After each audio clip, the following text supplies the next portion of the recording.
Fiesta now, and it's not something you'd normally associate with Joan. I'd say probably something like silk or satin for you. I think this dress has got polyester in it.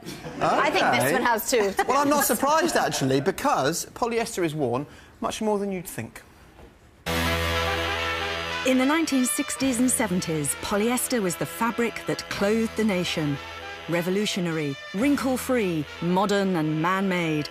It was used in absolutely everything. Dresses, shirts, suits, even underwear. It was the new wonder material, beloved both of housewives and disco-goers, due to its almost magical properties.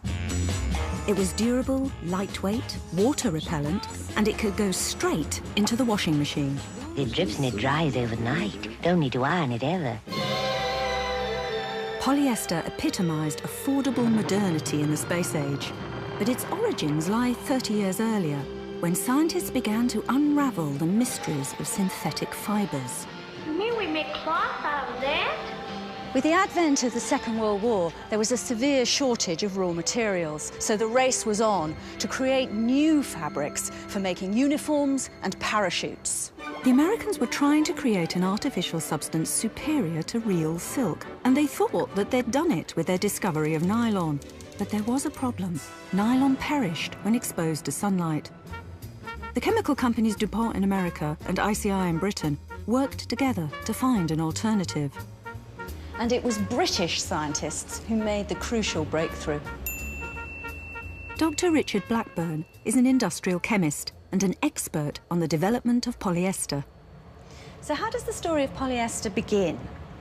Well, it starts with two chemists, Winfield and his assistant Dixon, who were working in Lancashire, who were working on synthetic polymers, and they were working on various different ways to make various different polyesters. Polyester is actually made from petrochemical coal tar products. They realised that the Americans, in their 12 years of experimentation, had overlooked one of the chemicals. And this specific one is polyethylene terephthalate. The really clever thing that they were able to do was to make a high-strength, very durable polymer from these starting materials. They patented their creation on the 29th of July, 1941, and called it polyethylene terephthalate, better known as polyester. But it was only when the war was over that ICI was able to mass-produce polyester, giving it a brand name, Terylene. And when polyester inventor John Rex Winfield teamed up with clothing manufacturer Isaac Donner, they unleashed the world's first polyester fashion range. And Isaac's son, Richard, still has the original shirt. And this really is the first shirt?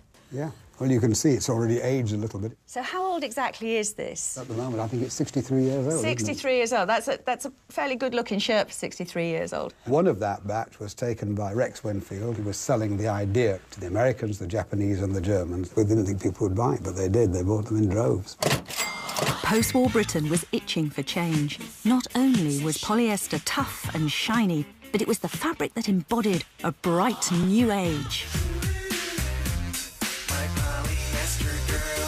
Lorraine Bowen has what is probably Britain's largest polyester wardrobe. This was slightly pre-adamant, I reckon. But can you imagine someone sitting down and designing that? You can wash it, you can drip dry it, it's ready for you for the next day, and the colours vibrate at you for the next 20 years. Why do you think we don't wear it anymore? I think they were too sweaty. I think in the end, people don't want to wear very harsh materials against their skin.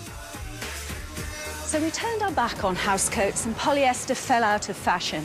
Synthetic fibres were out. And we looked instead to the natural ones. Oh, but that wasn't the end of the polyester story. Today, it's hidden in blends with other fibres, including cotton. And it can be recycled from plastics, putting it at the forefront of sustainable clothing. Now, almost half the world's clothing contains polyester. So though the once fashionable garments that defined an era of flower power and flares have gone, polyester is still very much woven into our lives. And you don't have to iron it. Wonderful.